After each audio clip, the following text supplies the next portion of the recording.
Preface. This book came as a result of 3 years of deep study by the author on controversial and contested issues and doctrines. In short, this book was written because the Davidian movement is in an existential crisis.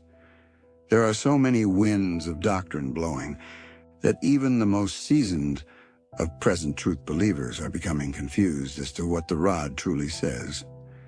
Instead of our understanding of end-time events becoming clearer, they have become muddled and unclear. This cannot be amongst God's true children, for they worship him in spirit and in truth. See John 4:23-24. Since no one can truly hurt the work of God, it is discernible that this state of things has been allowed by God for the sole purpose of proving what manner of men and women we are. Who will study to show thyself approved? Who will prayerfully and carefully study every word and line? This is the line of demarcation between those who will be one of that blessed group versus those who have joined the movement without the strictest of integrity and motives. And I looked, and lo, a Lamb stood on the Mount Zion, and with him 144,000, having his Father's name written in their foreheads. These are they which were not defiled with women, for they are virgins. These are they which follow the Lamb whithersoever he goeth. These were redeemed from among men, being the firstfruits unto God and to the Lamb. And in their mouth was found no guile, for they are without fault before the throne of God. Revelation 14:1-4-5. Our instructions for study is this. Now, the only safe and sane procedure is to read closely every page of the solemn message contained herein. Let not a line escape your attention. Study every word carefully and prayerfully. Be an earnest and diligent student of the truth. Prove all things, hold fast that which is good. 1 Thessalonians 5:21. 4TR 7.1. The bad fish represent those who, with no real knowledge, conviction, and conversion of their own, but through emotion and the influence of others, join the church. So it is that those who never studiously, wholeheartedly, and zealously take hold of the principles of Christ are cast out, there to perish with the tares.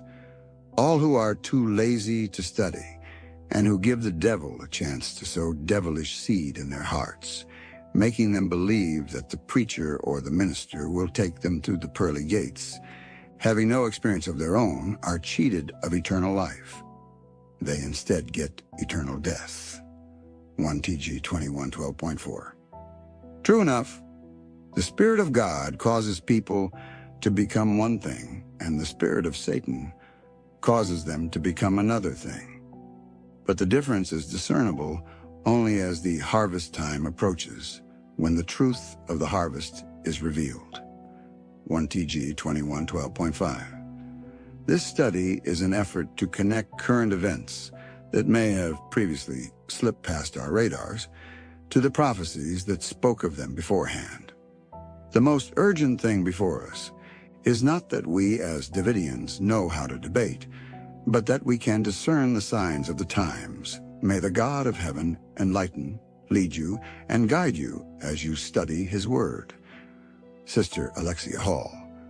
The Final Antitypical Passover Week by Alexia Hall. Text of address to truth seekers everywhere. April 13th, 2026. Prayer thought. Is there any way whereby we can determine the time of the opening of the seal and the commencement of the judgment for the living? If God so faithfully revealed to the living the commencement of the judgment for the dead, it cannot be possible that he would keep secret the time of the judgment for the living. If he did, we would have no present truth in the time of the last seal.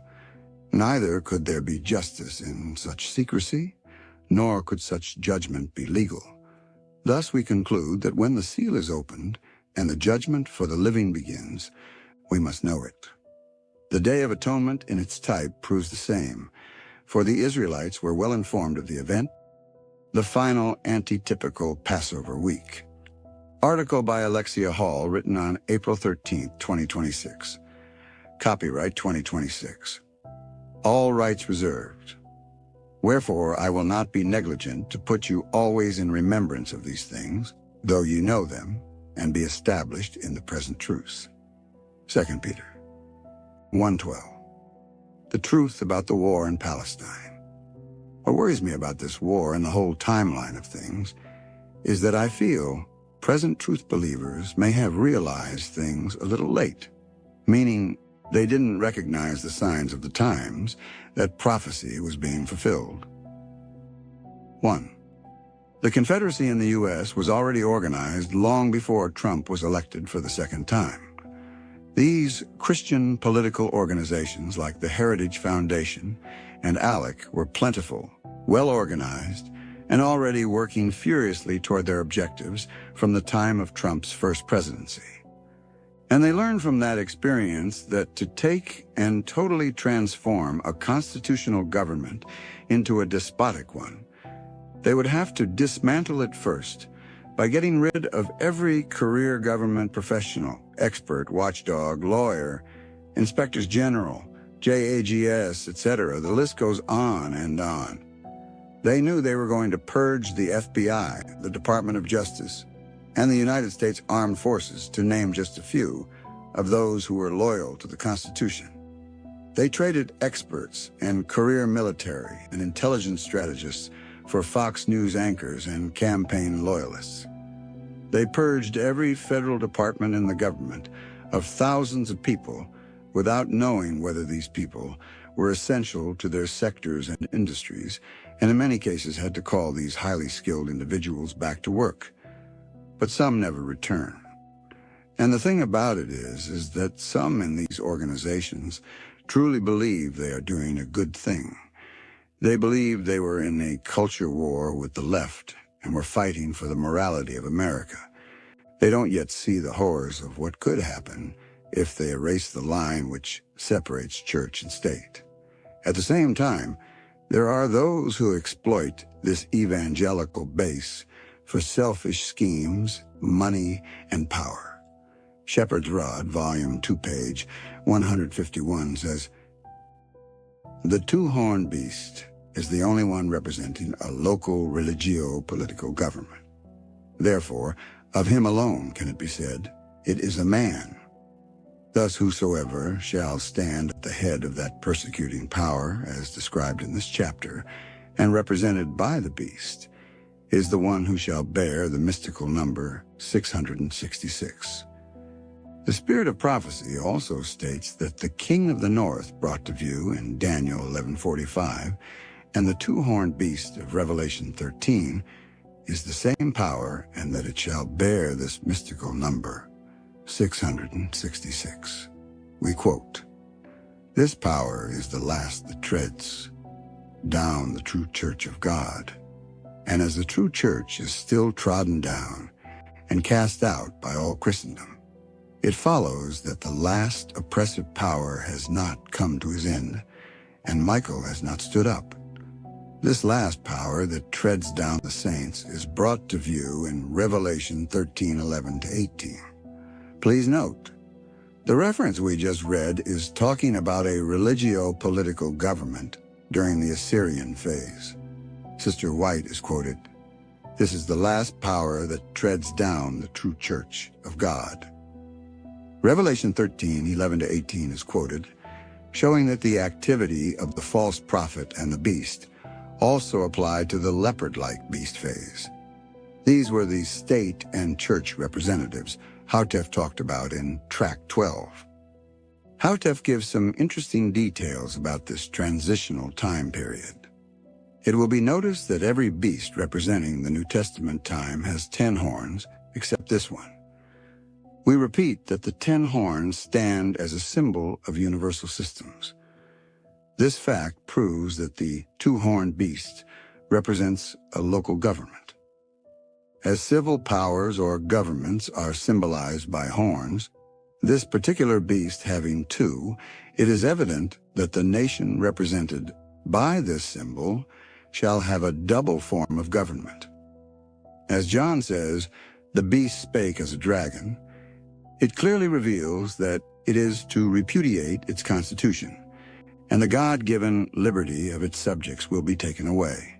According to verse 12, this power is to imitate the beast before him, the papal rule. And he exerciseth all the power of the first beast, leopard-like, before him, and causeth the earth and them which dwell therein to worship the first beast, leopard-like, whose deadly wound was healed. If this great nation should presume upon the conscience of its subjects by legislation as to how they may or may not worship, it would be contrary to the provisions in its constitution, speaking as a dragon. Quoting the United States Constitution, the First Amendment concerning religious matters states, "Congress shall make no law respecting an establishment of religion or prohibiting the free exercise thereof. If this country should repudiate this amendment, it will completely meet the symbolical specification." 2 SR 108.3, content in brackets added. It's clear from this reference that Brother Hautef is referring to the time when the deadly wound is healed on the leopard-like beast. He connects the aforementioned time to the repudiation of the Constitution and the Bill of Rights being scrapped for American citizens.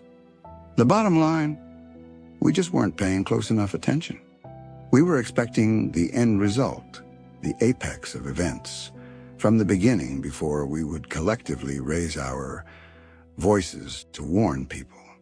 Case in point, the absolutely demonic state of things on most Davidian forums where individuals and groups are striving for mastery.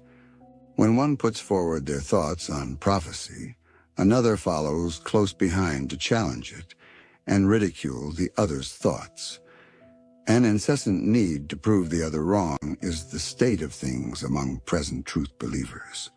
False interpretations abound. I'm not talking about the brethren who are fighting to make sure the truth is not buried in the mire, but even they should be careful as not to waste their precious energy endlessly casting their pearls before swine. And brethren, these things should not be so. Not for us who are striving to be one of the 144,000 or be sealed with them. Those who engage in these behaviors are classed with this group and will fail to be sealed.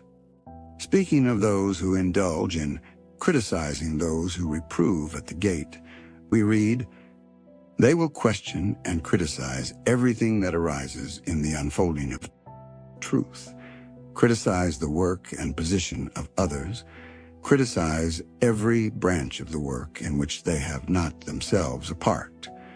They will feed upon the errors and mistakes and faults of others, until," said the angel, "the Lord Jesus shall rise up from his mediatorial work in the heavenly sanctuary, and shall clothe himself with the garments of vengeance, and surprise them at their unholy feast. And they will find themselves unprepared for the marriage supper of the Lamb. Their taste has been so perverted that they would be inclined to criticize even the table of the Lord in his kingdom." Testimonies for the Church, Volume 5, page 690. 1 SC 154.10. According to 13 Symbolic Code, this church-state confederacy had to come into being before the war, and it did. Project 2025 launched in 2022, which was the official plan to dismantle the constitutional government of the United States. 13 Symbolic Code numbers. 3 and 4, page 10 says, "The confederacy that we are studying this afternoon commences before the loud cry and before the slaughter of Ezekiel 9. It is not the image of the beast, for this association precedes the image of the beast, and the confederacy is formed when the nations are girding themselves for war. Put another way, the confederacy will commence after the sealing and perhaps just before the slaughter of Ezekiel 9. If the Confederacy started before 2022, that means to qualify, the war would have to start after that date. As many present truth believers don't believe the small codes, they didn't understand that the war in Israel could have potentially started October 7th, 2023, and the Confederacy was already in place in the U.S. They were expecting a confederacy of nations together with the U.S. before the war. But this is not what the rod says. It says that first, the two-horned beast will create a localized confederacy by working with a false prophet. Hautef interpreted that to mean an affiliation of state and church representatives. See 12 track page 26. He was clear in saying this would be a localized government, and the confederacy would occur inside the two-horned beast's territory. Track 12 page 26 says, the power that is represented by this two-horned beast will identify itself with the false prophet, for together they are cast alive into a lake of fire. Revelation 19:20. From this it is plain to see that the wonders which the beast does in the sight of men, and by which he deceives them that dwell on the earth, Revelation 13:13-14, are wrought by the false prophet, Revelation 19:20, in the sight of the beast, Revelation 13:14. Clearly then, the beast's civil authority, combined with the prophet's supernatural power, points to a union of beast and prophet, an affiliation of state and of church representatives. Having only two horns, not 10, the beast therefore depicts a local, not a universal government. One for decades, televangelists, church officials have been performing miracles to deceive people. Dozens of people have come forward who were apparently healed on TV, are now admitting to being paid actors or not being healed at all. Many expected that this would be fulfilled only during the scarlet-colored beast time period because of the next part in the paragraph. Nevertheless, he will influence all Christendom to make an image to the beast, which had the wound by a sword and did live. That is, he will engineer a worldwide governmental setup, re-enthroning the principles of the church-state rule of ecclesiastical Rome. It should be noted that the word nevertheless is used here. Nevertheless is an adverb meaning in spite of that, however, or yet. It is used to connect ideas, signaling a contrast or an unexpected result despite previous information. The previous information in this clause is that the two-horned beast represents a localized government. The quote continues. Being the restorer of these principles, he, along with the prophet, will become the world's chief dictator and shape not only the political and the religious policies of the governments, but also the world's commerce. He shall decree that no man might buy or sell, save he that had the mark, or the name of the beast, or the number of his name. Revelation 13:17. 12 TR 26.2. This beast represents a man who stands at the head of a nation, and whose influence goes far and wide among the kings of the earth. He is further identified by a number, the mystical number 603 Revelation 13:18. 12 TR 27.1. As we see prophecy fulfilled, we need to understand that we have to pray for understanding to discern it. Formerly, we may have only thought of the false prophet as a person, but we can see that Brother Hautef's interpretation of beast and prophet in track 12 also designates the duo as state and church representatives, besides the description in Shepherd's Rod, Volume 2, page 157, as the one who precedes Satan himself. Furthermore, he does not designate the time period of the beast and false prophet, solely to that of the scarlet-colored beast time period. People have failed to see that the healing of the wound on the leopard-like beast must go through one more final stage to be complete, and that is the rise of despotism. Brother Hotef writes of this arising despotism in Tract 12, page 23. Furthermore, whereas the beasts receiving the deadly wound pictures Christianized Rome humiliated unto death, deprived of her civil power, its recovering from the wound pictures her exalted unto life again, having regained her civil power. And as the wound was inflicted by the hand of the Reformation, it could never have healed had the hand continued wielding at it the sharp, two-edged sword. The healing, therefore, vividly depicts the fall of Protestantism and the rise of despotism. 12 Teeter, page 23. The healing of the wound on the leopard-like beast cannot be the apex of the scarlet-colored beast. What happens on one beast, healings, horns removed, deadly blows, cannot depict something on another beast, for the beasts represent consecutive time periods. This is according to the rule Brother Hotef outlined in Shepherd's Rod, Volume 2, page 88, that heads or horns have no reference to anything before or after the period represented by the beast. It is also unnatural for heads, members of the beast, to exist before or after the beast himself. End of quote. The only thing we have seen developed on the scarlet-colored beast is the horns, which is communism. Hotef rightly wrote that the date of the commencing of the scarlet-colored beast was 1929, the date Stalin became dictator of Russia and began his industrialization of the nation, setting it up to be a world power. But, he said, his career, the scarlet-colored beast, is not fully developed until the woman shall sit upon his back. See Shepherd's Rod, Volume 2, page 144. Case in point, we still have yet to see. 1. A worldwide confederacy of churches, the woman sitting on the scarlet-colored beast's heads, Revelation 17:9. And 2. A worldwide union of church and state, the woman sitting on a scarlet-colored beast's back, Revelation 17:3. Truthfully, this worldwide confederation can only be accomplished after the war and after Assyria's fall. It is then that the two-horned beast redoubles its efforts after losing out in Palestine. We know that the kingdom is established after Assyria's fall, and the miraculous sightings of heaven's chariots, or flying saucers, will have a profound effect on the inhabitants of the earth.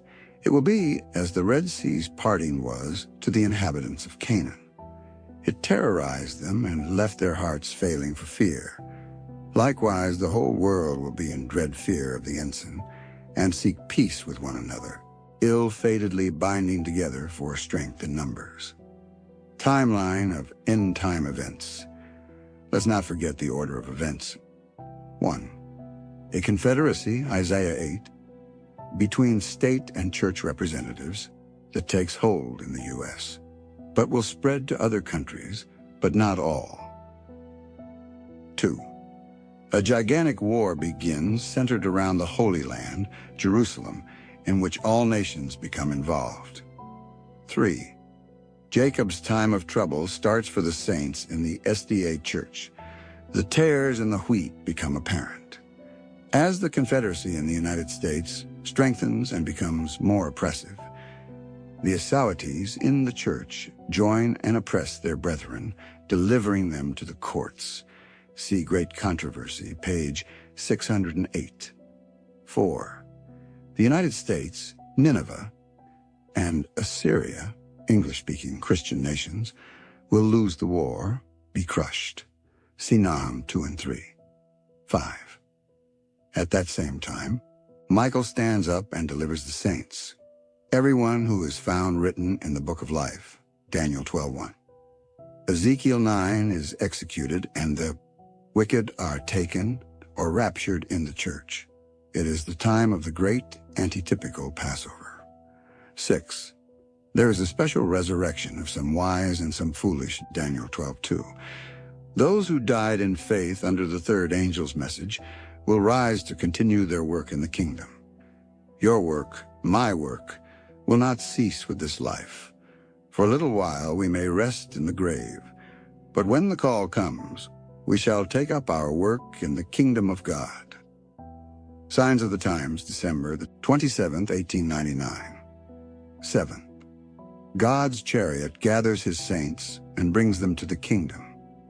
The 144,000 will stand on Mount Sion with the Lamb, Revelation 14. Jesus' presence in the kingdom will be to them a cloud for a cover and pillar of fire, as is described in Isaiah 4. 8. Moab and Ammon, the unbelieving Arabs, will attempt to attack the people of God and will be struck with a plague. They will become as Sodom and Gomorrah, see Zephaniah 2 and Zechariah 14:13. 9. The nations will fear the ensign, the setting up of the kingdom in a miraculous way. 10. The two-horned beast, the United States, will redouble its efforts to create a confederacy based on false religion. First, the churches are confederated, then the civil powers join the confederation.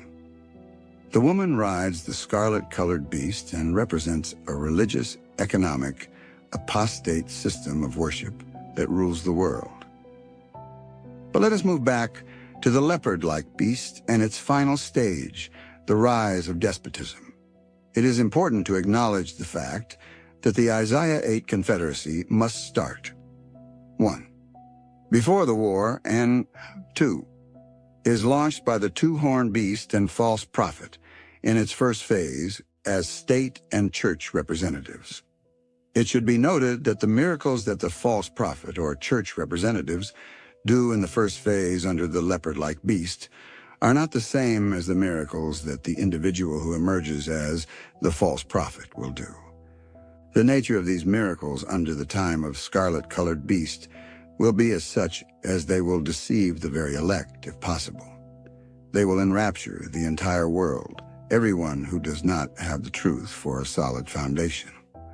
As the doctrines held by the false prophet cannot be fully supported by the scriptures, miracles are performed to secure the confidence of the people, as the great men and religious leaders declare to the public that the so-called true religion is the truth of Christ, and that the false prophet is his servant.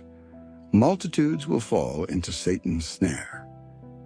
His false prediction of the coming of the Lord will be fulfilled by Satan himself as he appears as an angel of light. His dazzling brightness and the false fulfillment of the prophet's prediction, in addition to the already overwhelming delusion, will ensnare a multitude greater than the first. While appearing to the children of men as a great physician who can heal all their maladies, he will bring disease and disaster until populous cities are reduced to ruin and desolation. The Great Controversy, page 589. 2 SR, page 157. The work of this affiliation of state and church representatives prepares the way for the eventual emergence of the false prophet as a person. It has already prepared the way for the man 666 to become a dictator, and will also help bring about the last great deception of Satan, appearing as Christ. Again, the dual interpretation given about the beast and a false prophet shows the journey of the two-horned beast and its church and state representatives. They are successful locally within their territory during the leopard-like beast phase, the healing of the wound, the rise of religious despotism, see 1 TG 178.4. Then in the time of the image of the beast, which was wounded by the sword yet did live, they export their localized church-state confederacy worldwide. They do this by the means of a dictator and a false prophet. They create an image of the leopard-like beast before the deadly wound was inflicted. This is why the scarlet-colored beast looks similar to the leopard-like. It is a continuation of the world of today without its monarchies, and shows the rise of totalitarian nations, the horns, becoming a more powerful force than the Assyrian or Protestant nations, who have lost the war, but it is not them who will rule. The prophetic symbolization shows that the women rules during this period until the horns, civil powers, hate the women. See Revelation 17:16. Now many Davidians feel the scarlet-colored beast will sit on the women's back during the time when the Constitution is totally repudiated because of this statement. But his career is not fully developed until the woman shall sit upon his back. 2 SRR 114.2. The commencement of that act will be marked when the following prediction is fully realized. When Protestantism shall stretch forth her hand across the gulf to grasp the hand of Roman power, when she shall reach over the abyss to clasp hands with spiritualism, when under the influence of this threefold union, our country shall repudiate every principle of its constitution as a Protestant and Republican government, and shall make provision for the propagation of papal falsehoods and delusions, then we may know that the time has come for the marvelous working of Satan and that the end is near. Testimonies for the Church, Volume 5, page 451. 2 SR 114.3. Let's break this down. First, most understand the rudimentary definition of commencement to mean the beginning, but commencement can also mean inception, dawn, or initiation. The inception of something can begin much before the apex of it occurs. The apex, in this case, is the woman sitting on the beast's back, the worldwide confederation of church and state under the economic religious system of apostate worship, and the woman. In other words, the woman sitting on the beast's back cannot happen until the U.S. shall repudiate every principle of its constitution as a Protestant and Republican government. This marks the act that conceives, gives birth to, or commences the worldwide confederation of church and state. But this repudiation of the Constitution will happen under the leopard-like beast's healing of the wound. Otherwise, the rise of despotism could not occur in the U.S. I repeat, the Constitution must be repealed for despotism to arise. This is the inception of the worldwide confederacy.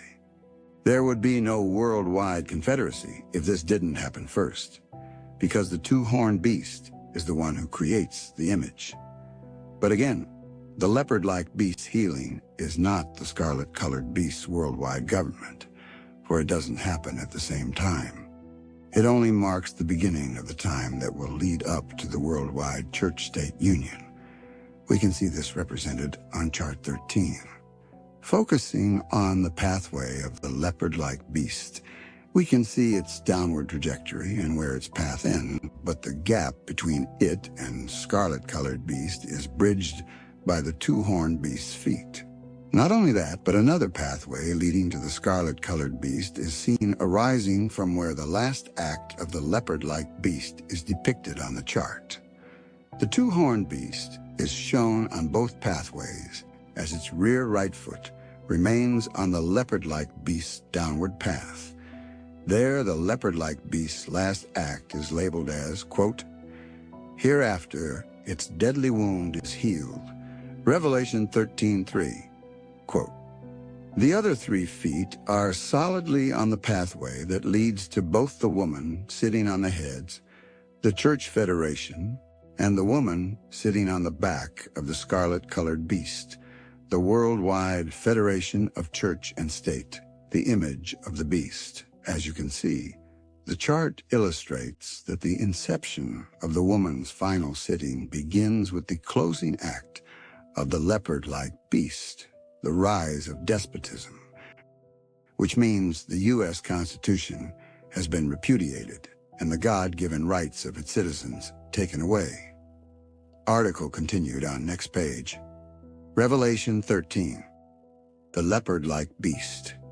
Going to Revelation. Chapter 13, we can review that this chapter starts by talking about the leopard-like beast of verses 1 to 3. As this beast has come through the Dark Ages and goes past 1798, We know it as the Protestant Reformation depicted by the deadly wound, but it didn't cease to exist there. It still has one more phase, the phase when the deadly wound is healed and the two-horned beast causes all to worship it. The healing of deadly wound on the leopard-like beast will bring a state of despotism to America and the nations who will follow its lead. It will revive the persecution of the saints of God. Let's read Revelation 13, verses 1 to 5, and then 11 and 12. Verse 1. And I stood upon the sand of the sea, and saw a beast rise up out of the sea, having 7 heads and 10 horns, and upon his horns 10 crowns, and upon his heads the name of blasphemy. Verse 2. And the beast which I saw was like unto a leopard, and his feet were as the feet of a bear, and his mouth as the mouth of a lion. And the dragon gave him his power and his seat and great authority. Verse 3. And I saw one of his heads as it were wounded to death, and his deadly wound was healed, and all the world wondered after the beast. Verse 4. And they worshipped the dragon which gave power unto the beast, and they worshipped the beast, saying, Who is like unto the beast? Who is able to make war with him? Verse 5. And there was given unto him a mouth speaking great things and blasphemies, and power was given unto him to continue 42 months. Verse 11. And I beheld another beast coming up out of the earth, and he had 2 horns like a lamb, and he spake as a dragon. Verse 12.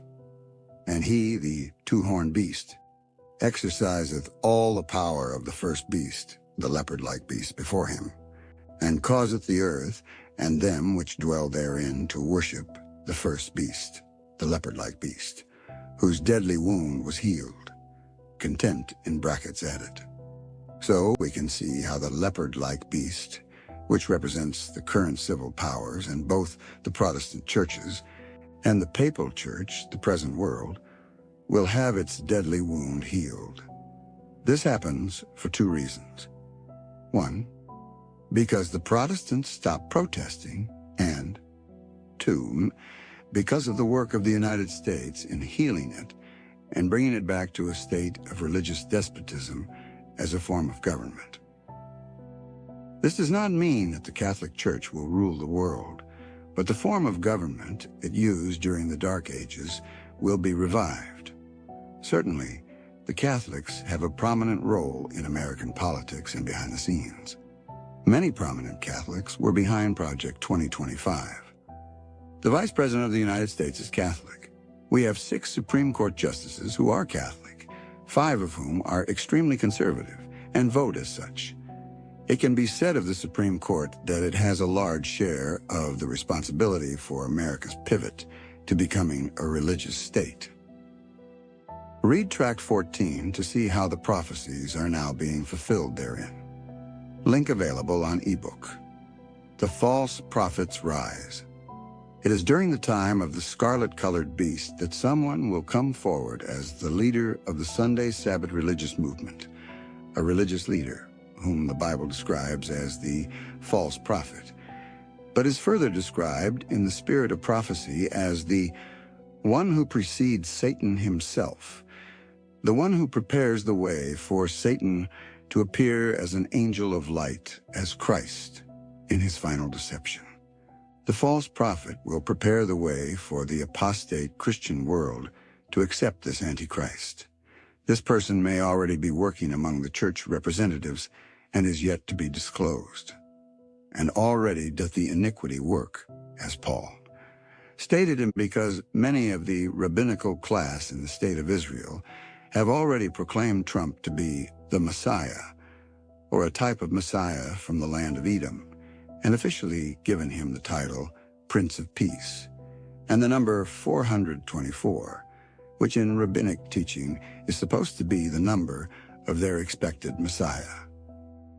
Evangelical leaders and politicians are paving the way for Christians to accept the appearance of this false Messiah, which will be Satan himself, by introducing the theological heresy, which asserts if a Christian ventures to condemn the acts of or even criticize the modern-day state of Israel or Israeli people, it is an affront to their Christian faith and anti-Semitic. Far-right politicians like Ted Cruz, a national leader and senator of Texas, have even gone as far to give interviews on Christian television networks and proclaim that the phrase "Christ is King" is anti-Semitic. The attempt to redefine anti-Semitism as any type of criticism of Israel is well underway, and punitive measures, laws and the enforcement of, against those who dissent are already in place. The laws are on the books for many U.S. states, thanks to the conservative organization ALEC, American Legislative Exchange Council, and will soon be enforced federally by the current administration under the Project 2025 plan. Task forces in various federal national law departments in the U.S. have been given these objectives by the executive orders of the president. These task forces only await the command of the executive branch to begin sweeping arrests and indictments of people who will dissent and exercise their God-given right to freedom of speech. Our God is indeed holding back the winds. Possible duration of the war, 42 months. So if the Confederacy in the U.S. was already in place in 2022, this means that the war in Israel that started October 7th, 2023, will this October, in 2026, reach 3 years. 6 months, fast forward from October 2026, would bring us to April 7th, 2027. Do you know what time period that falls on? The Passover. More specifically, April 7th is the day of the wave sheaf offering. It must be noted that the calculated Hebrew calendar, which is in use by the Jews of today, was not used in the time of Christ. Rather, the Sanhedrin were using the ancient observed Hebrew calendar, which was based on the careful observation of the solar year and lunar cycle and the seasons. Accounting for the conversion of observed Hebrew calendar to the Gregorian, the Passover for 2027 starts on Wednesday, April 3rd. It is called Nisan on the Hebrew calendar. The first of Nisan starts around March 20th, and that means Passover occurs 14 days later on April 3rd. Brother Hotef explains how the solar year, lunar cycles, and seasons create an immovable post to guide the times of the feasts. The Bible says, "In the 14th day of the first month, Nisan at even is the Lord's Passover. And on the 15th day of the same month is the Feast of Unleavened Bread." Leviticus 23, 5, 6. Content in brackets added. Verse 6 says, "And on the 15th day of the same month is the Feast of Unleavened Bread unto the Lord. 7 days you must eat unleavened bread." Here are some key details regarding Nisan 15th of 31 AD, the time of Christ, his trial, crucifixion, and resurrection. The Passover feast celebration, or the Feast of Unleavened Bread, started on Nisan 15. The previous day, Nisan 14, was the last day of the Passover preparation time period, which lasted 4 days and began on the 10th of the first month, according to Exodus 12. Nisan 16 was the day of Jesus' crucifixion and fell on a Friday. Now the Feast of Unleavened Bread, Hag Hamatzot, was a 7-day biblical festival immediately following Passover, commemorating the Israelite exodus from Egypt.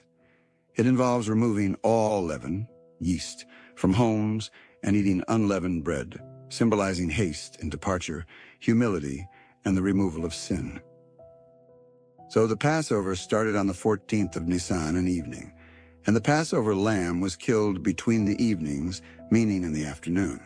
Remember, in God's 24-hour day and night cycle, the next day starts with the evening, or sunset, of the previous day. So the lamb was killed and roasted that afternoon on the 14th. Then with sunset, the first day of the Passover feast started on the 15th, which came in with the evening. This was also the first day of the unleavened bread feast. Let's read what Brother Hautef says about God giving the Israelites the creation calendar and setting the new year as they were preparing to exit Egypt. Brother Hautef writes in 3 Answerer book pages, 10 to 13. But the Roman New Year, January 1st, finds its establishment not in the movements of the solar system, but in the notions of mythology. Consequently, as the date does not coincide with either the vernal or the autumnal equinox, or with either the summer or the winter solstice, then should Earth's inhabitants ever lose count of the day and need to recover it, they would be helpless to do so. 3 Answerer, page 10.3. To prevent his people from bringing upon themselves such a catastrophe, and to have them intelligent as to the time the year begins, the Lord gave to Moses the sacred yearly calendar, which cannot be lost or miscalculated so long as the earth remains.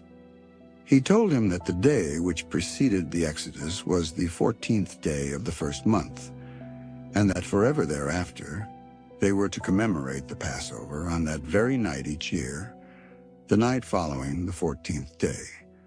Thus was the Lord reestablishing the creation calendar, reaffirming that the year begins. On the day of the vernal equinox on which spring, the first season of the year, commences, and on which the sun and the moon were created, the 4th day from the beginning of creation, the only point in time at which, in the very nature of things, the year could begin.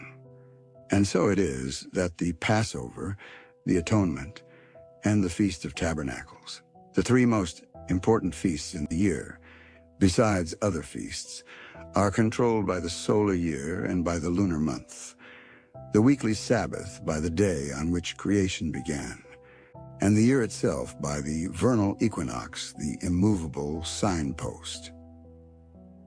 3 Answerer, page 10.4. According to the National Weather Service, the dates for the vernal equinox for the years 2027 through 2030 are as follows.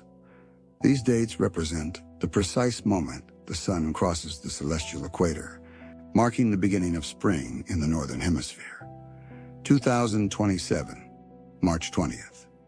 2028, March 20th. 2029, March 20th. 2030, March 20th.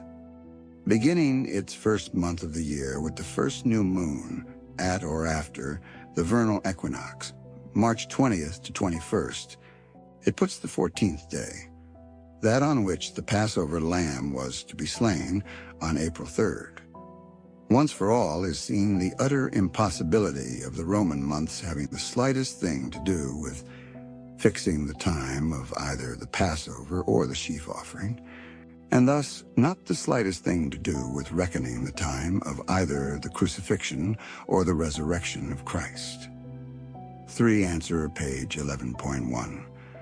This is more graphically seen from the correspondence of the sacred events which came in the spring of the year D31, the year Christ was crucified, with the sacred events which came in the fall of the year AD 27, the year in which he was baptized, as viewed diagrammatically. 3 Answerer, page 12.1. Chart pictured on next page. This chart enables us to see that just as one solar season matches another, the vernal equinox matches the autumnal equinox and the summer solstice, the winter solstice. In like fashion, the sacred feasts of one season match the sacred feasts of another season.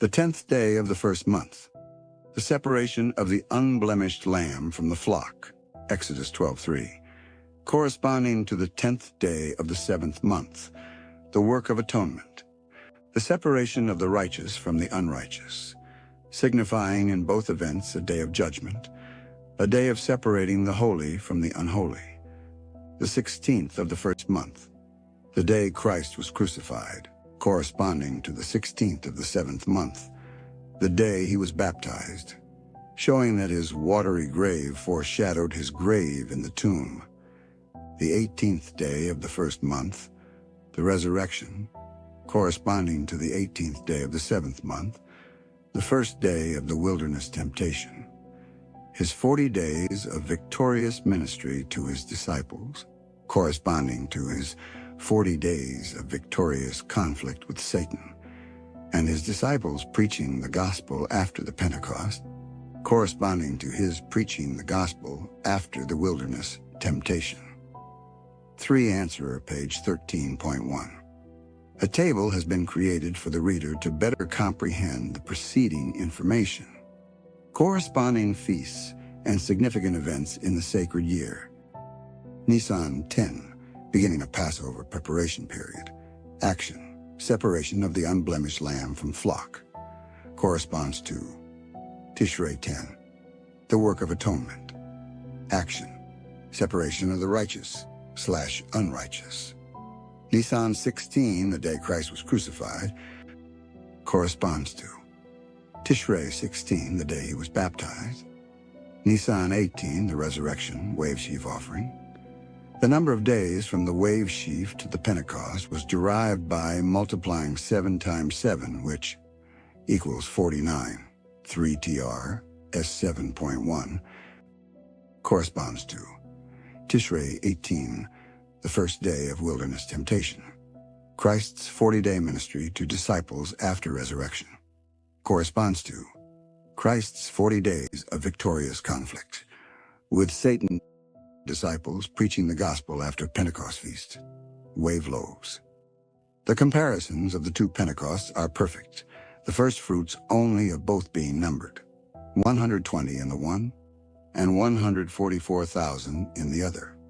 The innumerable company that was brought into the church after the Pentecost foreshadowed the great multitude of the final harvest, which no man could number, of all nations and kindreds and people and tongues. Revelation 7:9. 3trs 15.1. The typical wave loaves, which signified the completion of the first fruit harvest, Leviticus 23:17, were baken with leaven to symbolize that the sins were not blotted out at the time the servants of our God were sealed. Hence the investigative judgment for the living, blotting out the sins, will begin after the sealing of the 144,000, the spiritual wave loaves, and after the outpouring of the Spirit. 3tr S15.2 corresponds to Christ's preaching the gospel after wilderness temptation. To establish the date of his baptism as the 16th day of the 7th month, we need only to consider, aside from the coincidences, the fact that the more sure word of prophecy certifies that he was to preach 3.5 years and then be cut off. Daniel 9:26. And as he was crucified on the 16th of the first month, he must have been baptized for the ministry just 3.5 years before, on the 16th day of the 7th month. 3 Answer, page 13.2. Why am I mentioning the feasts? Well, because history shows that Jesus' life, death, and resurrection, along with every major event in the Christian dispensation, the antitypical period fell on those days. So why should we veer from the pattern God has given us? We know that during this war, Assyria gets crushed, and Ezekiel 9, the judgment for the church, happens during that time. This time we have now, therefore, is a crucial time, a life or death time period, when we have to cast down our idols and totally separate from the sins which so easily beset us. I'm talking to God's true children. We have no time to play around anymore. Signs that show we are further along in history than we thought. The United States is already starting to fall in this war. In my next video, I will give a report of how many losses the U.S. has already suffered, even the hidden casualties, and state-of-the-art military equipment, warships, and planes that have been destroyed. The amount of planes that are beginning to be shot down by friendly fire is notable. The destruction of aircraft being destroyed in the Iran offensive is happening at an alarming rate. See video for corresponding evidence. These developments were very unexpected for the current administration in the U.S., yet they are blindly marching on to a ground invasion. They expect certain victory because of all the mistaken applications, the false predictions given by the wicked counselors in the White House. But we who know the mysteries of the prophecies given through God's servants, the prophets, know that God has indeed strengthened the arms of Assyria's enemy, and this enemy we now know is Iran. Iran has the new red axis of power behind it: Russia, North Korea, China, and like nations. Therefore, the Assyrian will fall in that land and perhaps even suffer a defeat on American soil. Signs of Assyria and Nineveh's defeat. The palace of the old lion and the lion's whelps could be destroyed, as Nahum 2 asks. Verse 11, where is the dwelling of the lions and the feeding place of the young lions, where the lion, even the old lion, walked, and the lion's whelp, and none made them afraid? Verse 12, the lion did tear in pieces enough for his whelps, and strangled for his lionesses, and filled his holes with prey, and his dens with raven. So, besides the already failed coalition, 14 TR 26.3, the Board of Peace. The very next thing on the prophetic timeline is Assyria and Nineveh losing in an even more magnificent way. Recent developments are a foreboding sign. A foreboding sign is something that gives a glimpse into the future, and it is not good. Even if more countries join this war on the side of U.S. and Nineveh, prophecy says that God will interpose so that Assyrian and Nineveh will be totally defeated, as anciently the Midianites were before Gideon. In a publication called Current Events, the Palestine Situation, and How Close the Separation, Houtef writes regarding the war, such will be the results of rejecting God and his counsel. All who take their stand with the multitude against God's people will find themselves in the same predicament as the Midianites found themselves in Gideon's time. As the light breaks out, they will kill one another, but the faithful will be delivered. 2 TG 41, 21.1. Isaiah 8:15. And many among them shall stumble and fall and be broken and be snared and be taken. 2 TG 41, 21.2. According to the scripture, many of them will find the rapture not to their liking and not according to their teaching of it. 2 TG 41, 21.3. Here, Brother Houtef does two things. 1, he describes how Assyria will be defeated, and 2, he places the confederacy of Isaiah 8 and Ezekiel 9 during the war. As Assyria is getting crushed in a signal and miraculous way, Ezekiel 9 will happen simultaneously. Our time of trouble happens during the time of the purification of the church. When Michael stands up to deliver us, then it is that our trouble morphs into the time of trouble such as never was. 1 TG 638.6. It is to be when the purification of the church takes place during the judgment for the living in the house of God. 1 Peter 4:17. During the separation of the wheat from the tares in the harvest time. The time the good fish are separated from among the bad, the goats from among the sheep.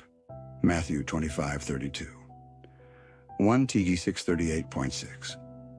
In this time of trouble, when every element is at work to bring the time of trouble such as never was, Daniel 12:1, God is to cleanse his church in order to protect his people from the trouble that she is headed for. The people that are left after the sinners are taken, the remnant, shall have perfect peace. 1 TG 639.1. It seems that Jacob's time of trouble will begin as the tares are binded into bundles to be burned.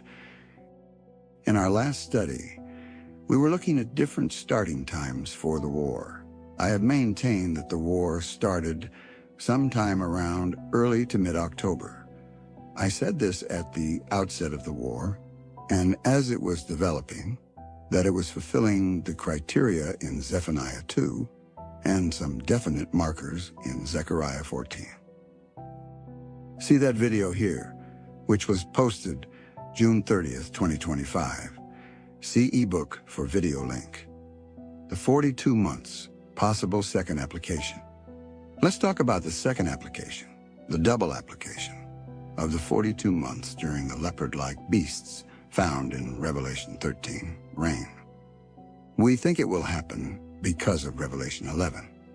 The study of the two witnesses, the olive trees and candlestick, reveal a double application, an application other than the first one which the Dark Ages fulfilled. We surmise this because of several prophetic markers. The first most significant one being Revelation chapter 11, verse 2 and 13. That verse brings up the 42-month period, but applies it to the time when the Gentiles' time in the vineyard, the Holy Land, will come at its end. 11:1. And there was given me a reed like unto a rod, and the angel stood, saying, Rise and measure the temple of God, and the altar, and them that worship therein. 2. But the court which is without the temple leave out, and measure it not. For it is given unto the Gentiles, and the holy city shall they tread under foot 42 months. The explanation given for these verses in 5-tract, page 111, is the 40. 111 is the 42 months, allowing 30 days to a month and reckoning a day for a year. Ezekiel 4:6 represent the 1,260-year prophetic period, 538 AD to 1798. AD, see the Shepherd's Rod, Volume 2, pages 142, 261. The Gentiles here mentioned are those who tread underfoot the holy city, the church, an act which calls our attention to the Master's prediction concerning the fate of the saints during this 42 months period. 5TR 111.1. And they, the church, shall fall by the edge of the sword, and shall be led away from the promised land, captive into all nations, and Jerusalem shall be trodden down by the Gentiles until the times of the Gentiles be fulfilled. This has not yet been fulfilled. Luke 21:24. The time that the Gentiles go out of Jerusalem and the Israelites go in. 5TR 111.2. Bold content in brackets added. The occupation of the Promised Land by the Gentiles today was typified by yesterday's Gentile occupation of it. And when ancient Israel returned from Egypt to the land of promise, the times of the Gentiles in those days were fulfilled. Likewise now, when antitypical Israel, the 144,000 guileless servants of God, are sealed and taken to Mount Zion, there to stand with the Lamb, the times of the Gentiles in these days will be fulfilled. 5TR 111.3 teachings. Let me pause for a moment to bring you all some history that is important to understand before we go further. Some Davidians act as madmen when the subject of the small codes or possible second application of the 42 months period, as they connect them with the knockout blow, Florence Houteff's false prediction, and the dissolving of old Mount Carmel. But we at Salem, understanding that this movement has ever been directed by God before the prophet's death during his tenure as a prophet, and even after his death, by the chariot of the Lord, God's invisible base of operations. 1 to 37.2. We fail not to acknowledge the providential events surrounding the time of his death and even after. We take quite literally the fact that we are therefore not to worry about a possibility of anyone's hurting the work of God. Neither are we to worry about how we are to get to Mount Zion, but are to make sure to be ready to board the chariot of God when the angels cry out, "All aboard!" Let us ever remember that those who once wrecked the ancient kingdom and cast out its people shall now come to build it up and to cast out the horns of the Gentiles who now rule the land. So even our enemies of yesterday God put working for us today. In short, we rightly believe that everything that happened, God allowed to happen, including old Mount Carmel being dissolved, for it was to be moved eastward. 2 SR pages, 291 to 296. 1 TR 36.5 to 37.2, to remain solitarily in the woods, and the small code sermons being published after his death. They could have been thrown away, destroyed, lost, etc., but they weren't. Instead, they were preserved and published. Indeed, our greater understanding of the timeline of events comes from our deep study of the uncontested and contested Rod literature. Before Brother Houtef died, he expressed to select ones at Mount Carmel that there was a latter-day application to the 42 months.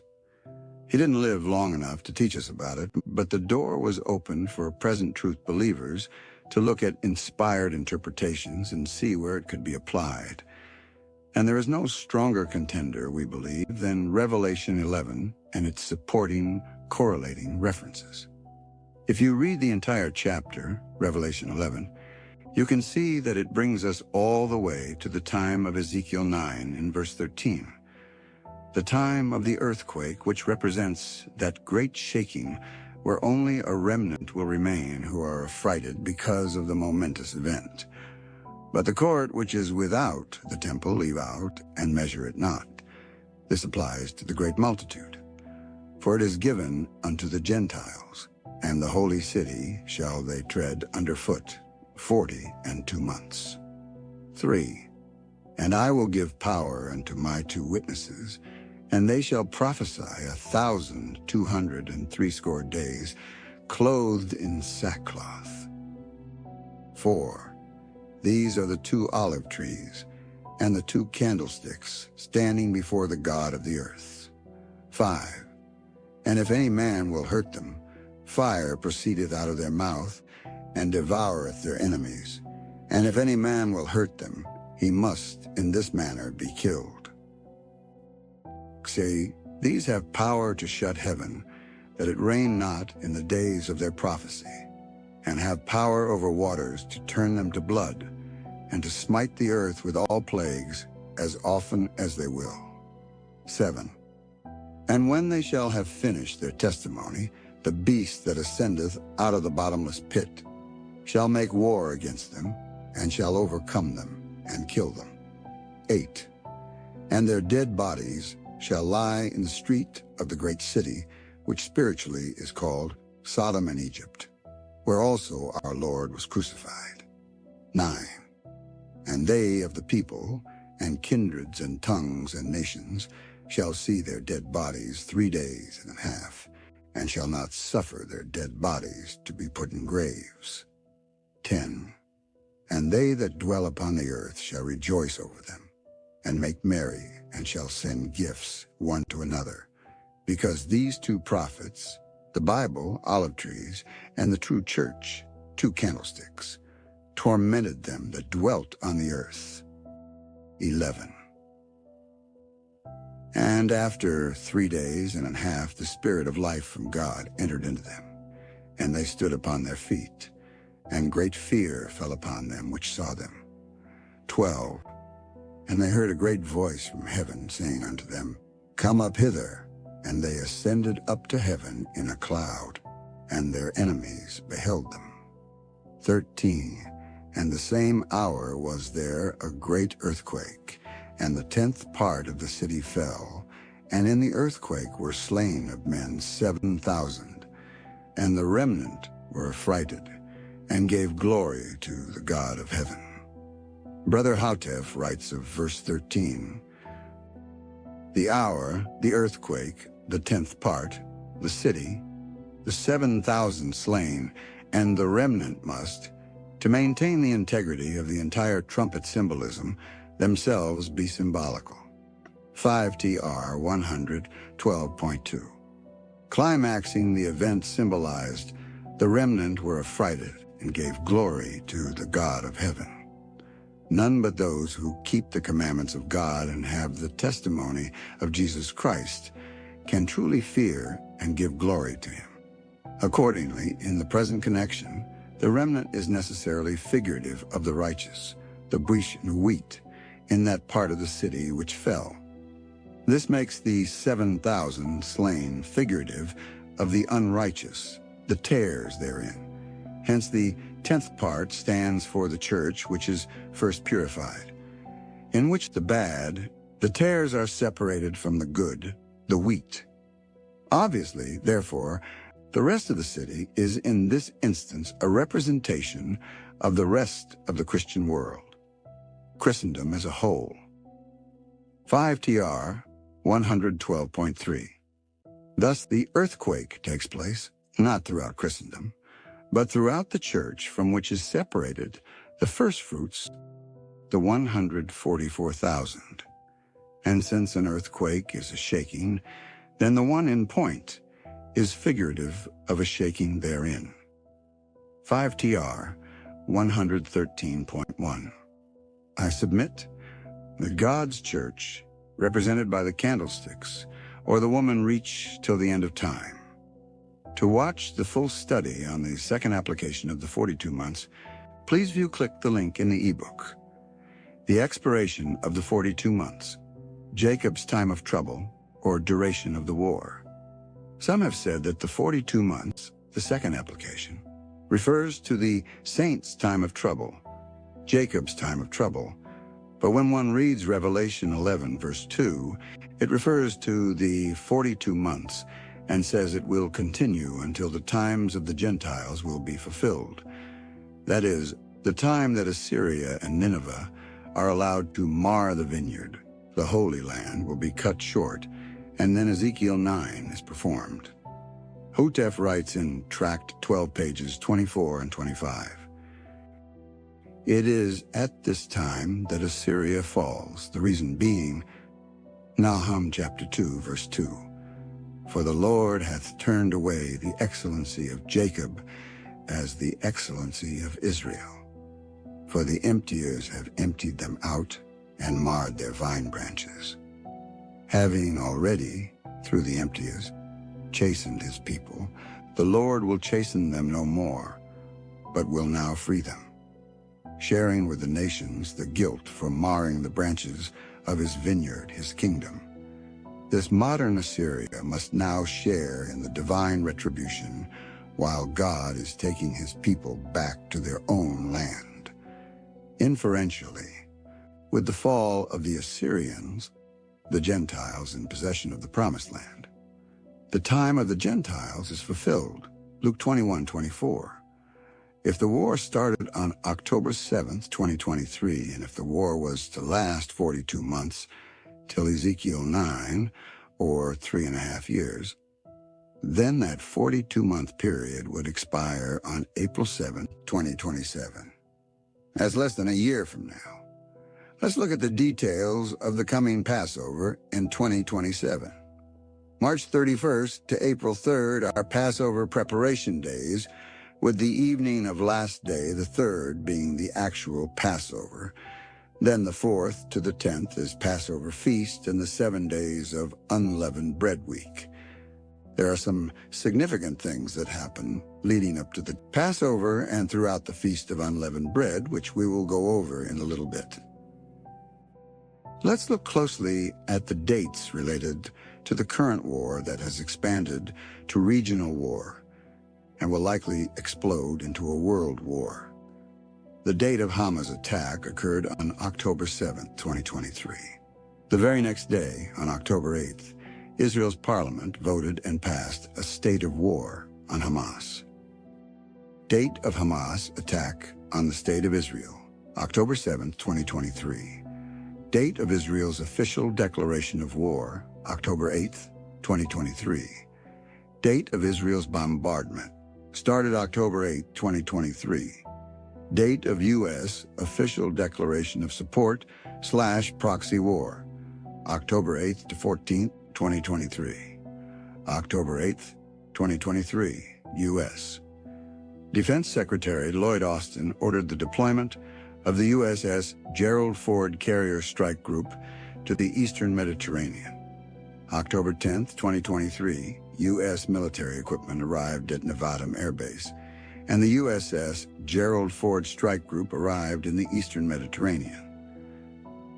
Date of Iranian announcement of potential intervention, October 14th, 2023. Iranian Foreign Minister Hossein Amir Abdollahian asserted that Iran will intervene in the war if Israel continues its military operations or launches a ground invasion against Gaza. Date of Israel, ground invasion of Gaza, October 27, 2023. Potential starting and ending points for the 42 months or 3.5 years. Now for the 42-month period, or 3.5 years, to expire during the time of Passover. The war would have to start during the following dates. I have created a table inserting 42 months or 3.5 years from the starting date to see when it expires. Please see the ebook version to view the table. The only time period that fits perfectly currently, from the beginning of the war to Passover week, and more specifically the day of the wave sheaf offering, would be the war that started in Israel on October 7, 2023. If the war started later, as the last example in the table shows, the start of the war would have to be in the future, October 7, 2026. If we include the Passover's preparation days, March 31st to April 3rd, 2030, which start on the 10th of Nisan, this would give the war a start date window of October 4th, 2026 to October 7th, 2026. This would mean that the war has not even started.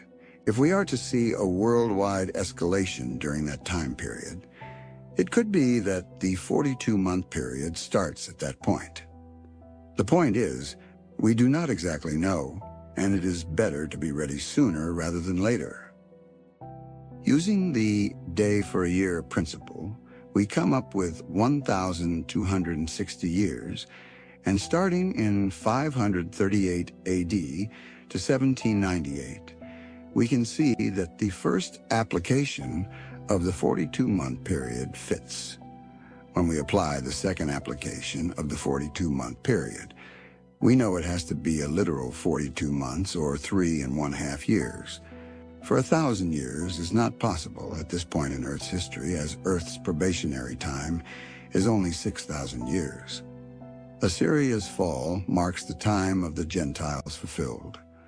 Nahum makes clear that in this conflict God interposes against Assyria, and that as a result, she is unable to withstand him who dasheth in pieces. Having set himself to humble her, he therefore strengthens the arms of her enemy.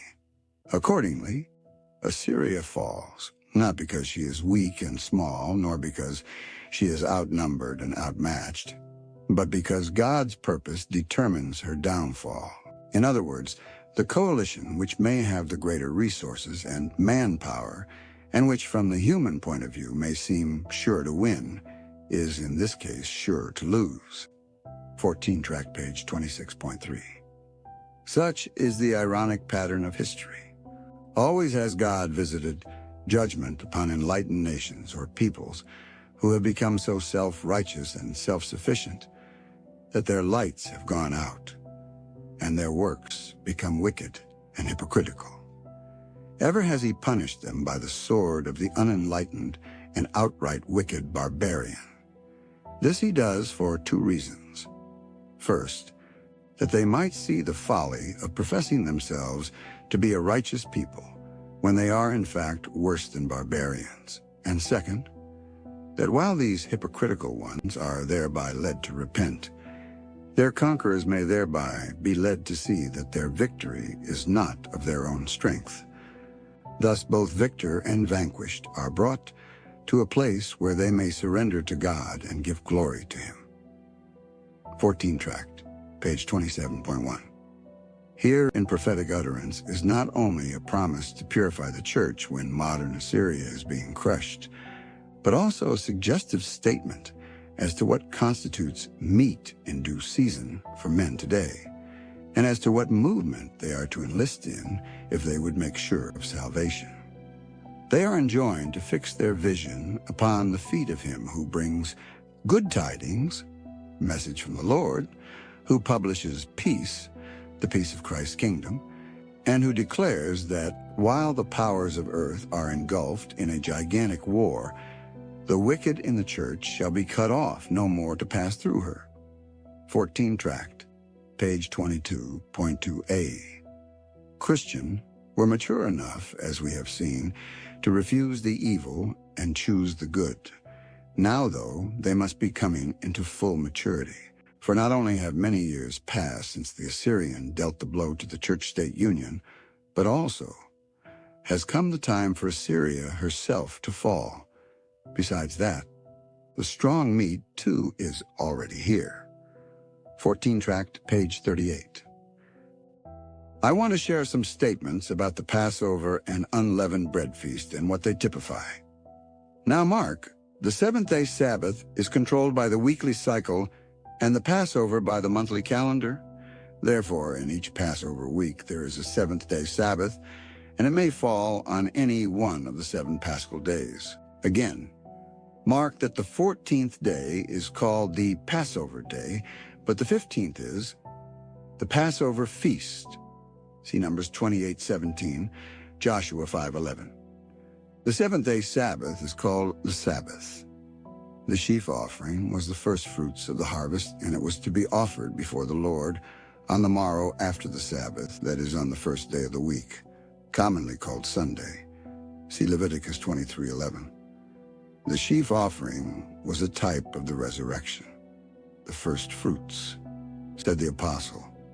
But now is Christ risen from the dead and become the first fruits of them that slept, those whom he raised. 1 Corinthians 15:20. Also Matthew 27:52, 53.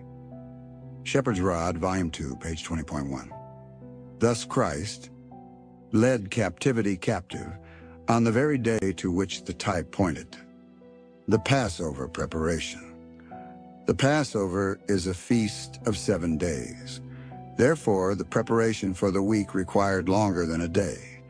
Quoting Exodus 12:3-6, in the 10th day of this month, the first, they shall take to them every man a lamb, and ye shall keep it up until the 14th day of the same month.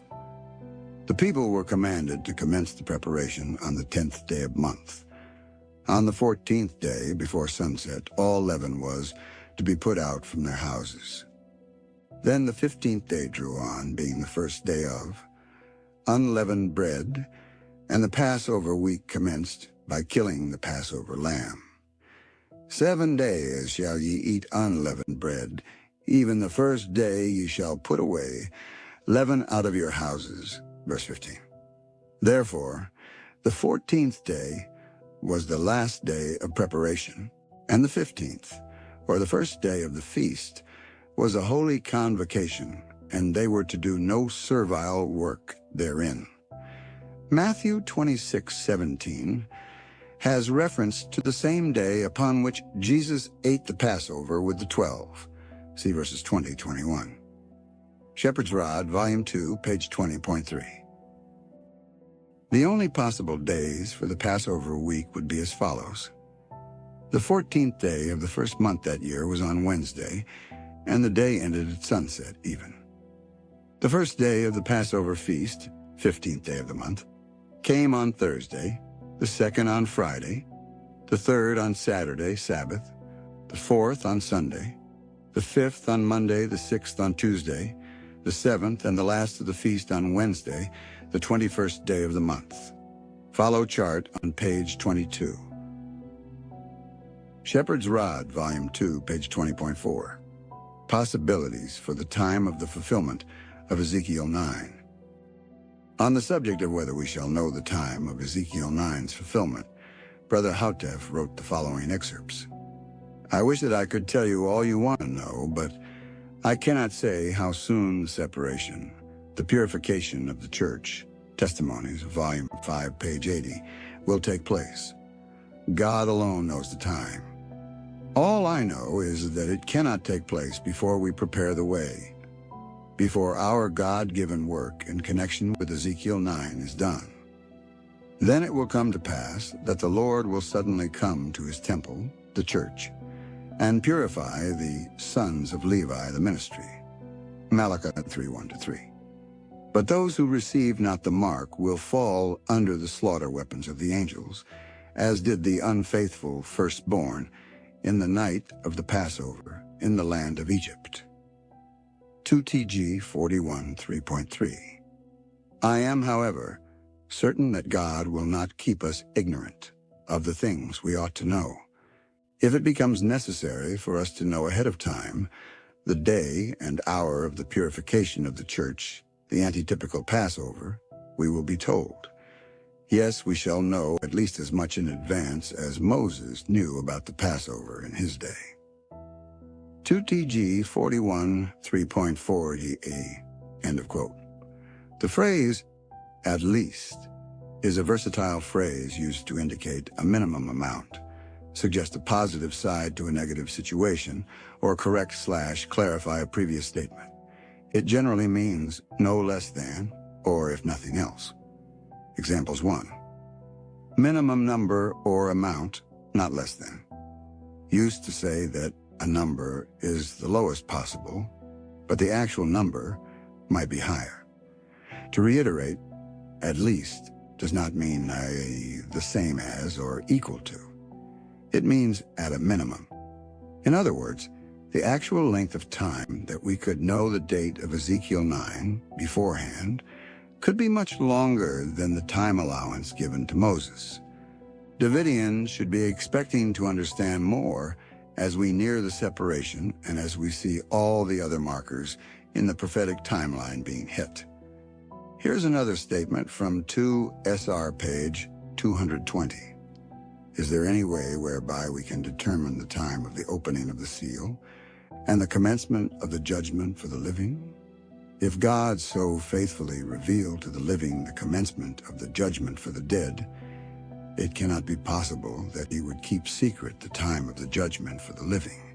If he did, we would have no present truth in the time of the last seal. Neither could there be justice in such secrecy, nor could such judgment be legal. Thus we conclude that when the seal is opened and the judgment for the living begins, we must know it. The Day of Atonement in its type proves the same, for the Israelites were well informed of the event, their duty, and the consequence. 2 SR 220, end of quote. On the 14th day of Nisan, the first month, the Passover started in the even. God came out at that night to deliver the Israelites, which was really the beginning of the 15th of Nisan. Then started the Passover feast and the Feast of Unleavened Bread from the 15th to the 21st of Nisan.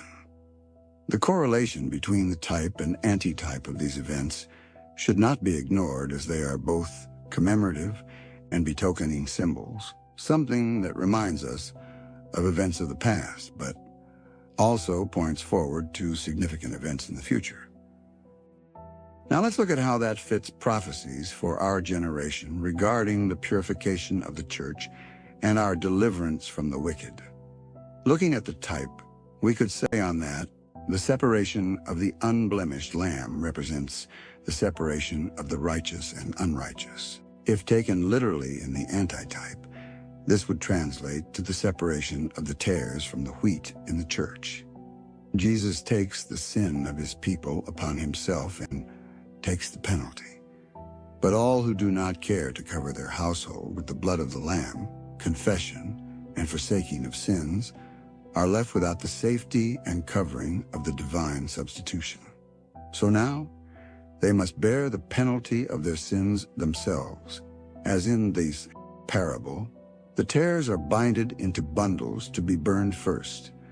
The wicked will set themselves apart by arraying themselves against their brethren in the church. But some still may remain within the camp of the righteous, as did Achan. Yet these will be rooted out by the angels themselves.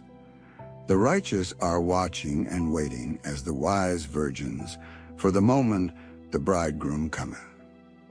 They are watching for the judgment and deliverance of God. They may be going through an anguishing time, the time of Jacob's trouble. This is represented by the Israelites eating in haste with their staff in hand. In the time of Israel's oppression, their conditions worsened right before their deliverance. The deliverance from the Isawites will happen on the evening of the 14th, April 3rd, on a Wednesday. We know not what year, but if the start of the war is October 7th, and the 42-month application is correct, we can know that this event would take place in April 2027, a little less than a year from now. The evening of the 3rd of April, or the 4th, is when Ezekiel 9 will start to be executed. This process will take 7 days and is represented as a half hour of silence in heaven. Men, maidens, and little children are slain, everyone who does not have the mark of redemption. Read Ezekiel 9 and Testimonies, Volume 5, pages 210 to 211. Picture by Revelation, Illustrated.com. Watch. Who will purify the church, God or Satan? The time of the judgment is a most solemn period when the Lord gathers his own from among the tares. Those who have been members of the same family are separated. A mark is placed upon the righteous. Nanomar 137.3. Not one of us will ever receive the seal of God while our characters have one spot or stain upon them. It is left with us to remedy the defects in our characters, to cleanse the soul temple of every defilement. Then the latter rain will fall upon us as the early rain fell upon the disciples on the day of Pentecost. 5T 214.2, 2-4.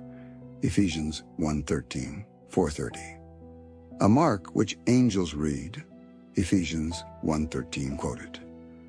What is the seal of the living God, which is placed in the foreheads of his people? It is a mark which angels, but not human eyes, can read. For the destroying angel must see this mark of redemption. Letter 126, 1898.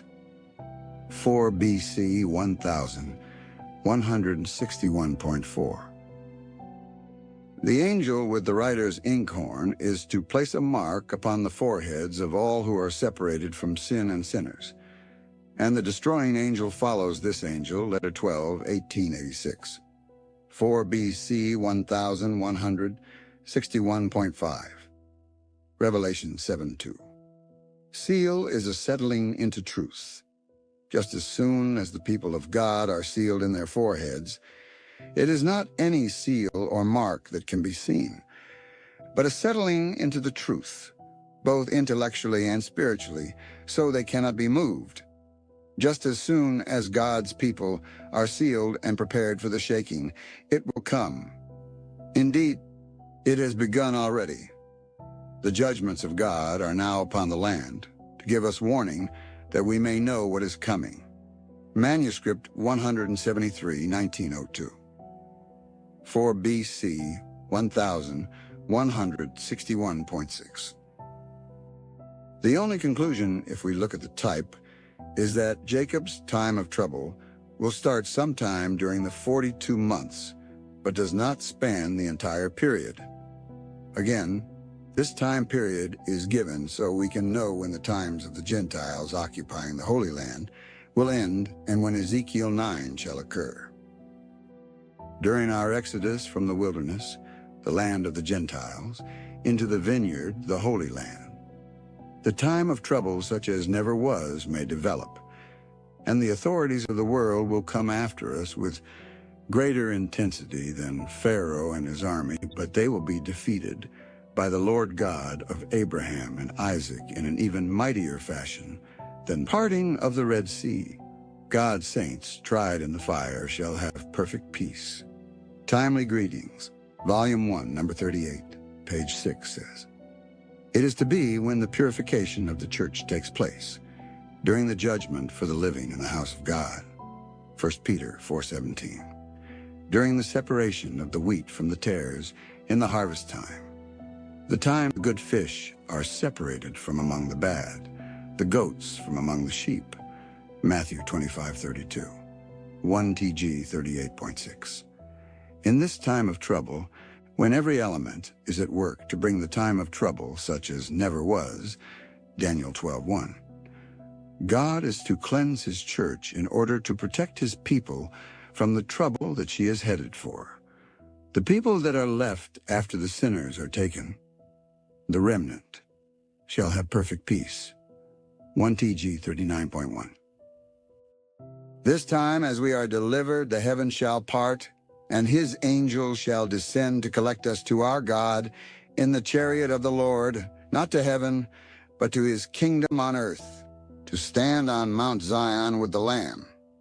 This is the harvest of the first fruits of the living, those who are victorious, the 144,000, and those who are sealed with them from God's church. Now let us read from the inspired interpretation of the Bible about the 7 days or half-hour silence in heaven. Ezekiel 9 lasts 7 days for the purification of church. What made the interruption and brought about the change? Let us first determine the length of the prophetic half-hour's time. A day in prophetic time stands for a year, Ezekiel 4:6. 1 hour is a 24th part of a prophetic year, and figuring 30 days to a month, it would be about 2 weeks. Half an hour would be half of 2 weeks, therefore 7 literal days. 7 days were used for purification. See Exodus 29:35, 37, Leviticus 12:2, 13:4, 5, 1:9, 11, 12, 14, 15, 21, etc. From these references, we conclude that the half an hour or 7 days stand for the purification of the church, pointing forward to the fulfillment of Malachi 3:1-6. But we have a more definite proof, which will clear all doubts. 2 SR 216.2. In observance of the Passover, the Lord commanded Israel to celebrate that occasion 7 days. See Leviticus 23:5-8. Surely no one would say that God commanded his people to commemorate that event 7 days with no object in view. Israel after the flesh going into Egypt, then out of Egypt to Mount Sinai, the Passover in Egypt, on the night when the death angel smote the firstborn of man and beast at the departure of Israel, are types of the church at the present time. The church going out of Egypt, worldliness, the purification of the church, the separation of the tares form the wheat, the fulfillment of Ezekiel 9. A complete explanation of the subject is given in The Shepherd's Rod, Volume 1, pages 64 to 113. See also chart on page 224. The spirit of prophecy bears witness of this by the following statement. The Passover was to be both commemorative and typical, not only pointing back to the deliverance from Egypt, but forward to the greater deliverance which Christ was to accomplish in freeing his people from the bondage of sin, Patriarchs and Prophets, page 277. Thus, the silence of half an hour points forward to this great event for the Church of God. Its fulfillment would bring us to the time of the harvest, or as it is called, the loud cry of the third angel's message of Revelation 18, the last message for the world. Thus, while the 5 men with the slaughter weapons are taking away those represented by the tares within the church, there will be silence in heaven for about half an hour, 7 days, after which the judgment will commence again for those who shall be sealed in the time of the great harvest, which is the end of the world. Said Jesus, "Let both grow together until the harvest. And in the time of harvest I will say to the reapers, Gather ye together first the tares, and bind them in bundles to burn them. but gather the wheat into my barn. The church, Matthew 13:30. 2SR 216.3. One more thing must be mentioned about the fulfillment of Ezekiel 9, the antitypical Passover. The corresponding sacred feast is during the time of the atonement. Therefore, some have regarded that time as a potential time for Ezekiel 9. October is actually on the harvest chart by the time of Ezekiel 9. But the connection may not be that October is the actual time of Ezekiel 9. For Brother Hutef writes, being the Day of Atonement in type for both the dead and the living, this service of the earthly tabernacle therefore projects the Day of Atonement in its antitype, the cleansing of the sanctuary in heaven from unworthy names in the books, and the cleansing of the church on earth from its unconverted and unstable members, thus bringing the time of clean books, clean church, and clean people. 3TR 73.3. The typical wave loaves, which signified the completion of the first fruit harvest, Leviticus 23:17, were baken with leaven to symbolize that the sins were not blotted out at the time the servants of our God were sealed. Hence the investigative judgment for the living, blotting out the sins, will begin after the sealing of the 144,000, the spiritual wave loaves, and after the outpouring of the Spirit. The leaven may have a still deeper meaning. 3TR S15. Even after we are marked, sealed, and separated, and after a time, represented by 49 days, gifted with the blessed Second Pentecost, our sins will not be blotted out until the time of atonement, which the sacred year points out is in the 7th month, Tishrei, which is October in the Gregorian calendar. Our deliverance happens in Nisan, the 1st month of the Hebrew year, on April 3rd in the evening. It takes 7 days to purify the Adventist church. But the 18th is the day 42 months expire and must have special significance for the first fruits. The significance of the typical to the final harvest is detailed in Tract 3, the Judgment and the Harvest. Additionally, it should be noted that the special resurrection may happen on the 18th of Nisan as well, which would be April 7th. In Tract 3, page 79, Hotef writes, he was the antitype of the wave sheaf, declares the spirit of prophecy, and his resurrection took place on the very day when the wave sheaf was to be presented before the Lord. Desire of Ages, page 7, 185, 786. 3TR 79.1. So Christ, the first fruits, and those who with him at his resurrection came forth from the grave, raised to everlasting life, were the antitypical wave sheaf of the dead. And since the wave sheaf of grain pointed forward to the ingathering of the first fruits of the field, just so those who arose with Christ, being first fruits of the dead, pointed forward to the ingathering of the gospel's first fruits, the 120 disciples. But as those who arose with Christ ascended with him as trophies of his victory over death and the grave, they thereby became a living type, and thus the wave sheaf of the living. 3TR 79.1. Brother Hotef goes on to explain that these specially resurrected ones from the time of Christ represent the first fruits of the dead and living. From these facts, it can more clearly be seen that those whom Christ took with him were the living wave sheaf and the only one that has been offered in the heavenly sanctuary, and that as ones raised from the dead, they are the first fruits of the dead, whereas as ones ever living before the Father, they are the living wave sheaf of the first fruits of the living, the 144,000 servants of God. Possible schedule of the final antitypical Passover week. And this is where the heavenly schedule becomes clear. To review, there was a period of separation where the unblemished lamb was removed from the rest for 4 days. On the fourth day, Nisan 14, in the afternoon, the lamb was slaughtered, prepared, and roasted. But in the evening of the 14th, which was actually the beginning of the next day, Thursday, they ate the Passover feast, fully dressed, with their sandals on and their staff in hand. They were ready to go. They left sometime during the day on the 15th. Their travels took them to the Red Sea, where they had a solemn assembly. They were there for a period of time, camping.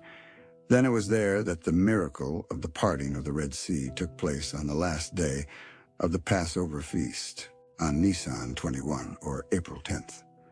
So if the types betoken, point forward to, or represent future events, there would be some type of separating event when sinners will be removed from our midst preceding the start. Of Ezekiel 9, the 3rd of April. We do not know how long a period of time the 4 typical Passover preparation days represent. It could be longer than the typical 4 days. Then that evening, the saints would be waiting solemnly for Ezekiel 9 to commence. Ezekiel 9 would begin at midnight, the time when the destroying angel went forth into Egypt. The next day, April 4th, the saints would be ready to move at the direction of the Lord. We may gather as a group or in groups where we can.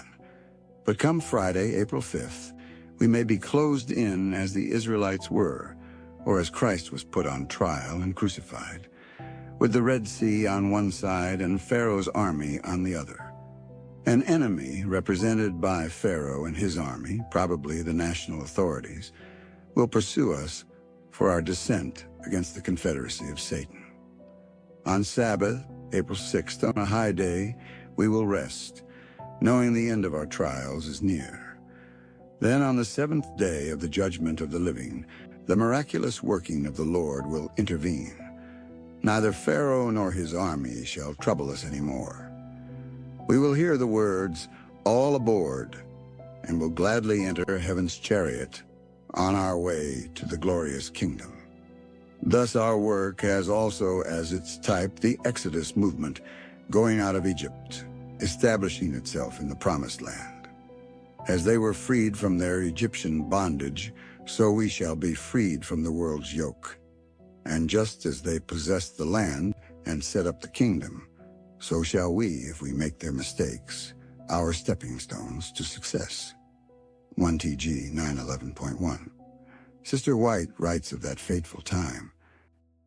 The Lord gave Moses special directions for the children of Israel in regard to what they must do to preserve themselves and their families from the fearful plague that he was about to send upon the Egyptians.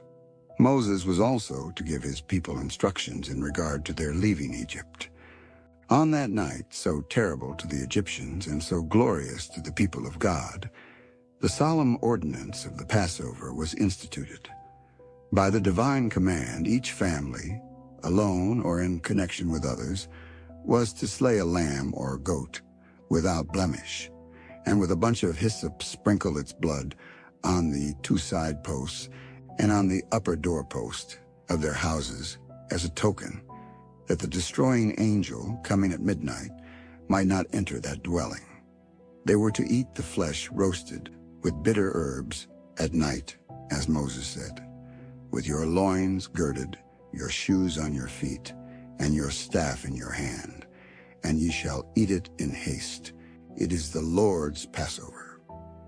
This name was given in memory of the angels passing by their dwellings, and such a feast was to be observed as a memorial by the people of Israel in all future generations. Leaven works secretly and is a fit emblem of hypocrisy and deceit. And on this occasion, the children of Israel were to abstain from leavened bread, that their minds might be impressed with the fact that God requires truth and sincerity in his worship. The bitter herbs represented their long and bitter servitude in Egypt also, the bondage of sin. It was not enough to simply slay the lamb and sprinkle its blood upon the doorposts, but it was to be eaten, thus representing the close union which must exist between Christ and his followers. A work was required of the children of Israel to prove them, and to show their faith in the great deliverance which God had been bringing about for them. In order to escape the terrible judgment about to fall upon Egypt, the token of blood must be seen upon their houses, and they were required to separate themselves and their children from the Egyptians and gather them into their own houses.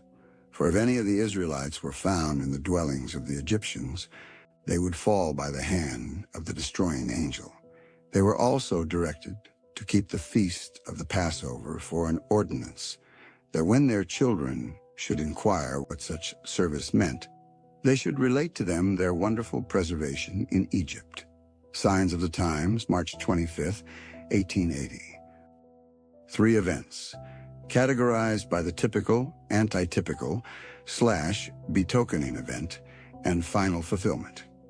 In all, we see 3 events of immense importance and symbolism: the Passover, which in its completeness brings us to the beginning of the final harvest. After all, God's first fruits, the 144,000, true Israel, shall stand on Mount Sion with the Lamb. 3 events categorized by the typical, antitypical / betokening event, and final fulfillment.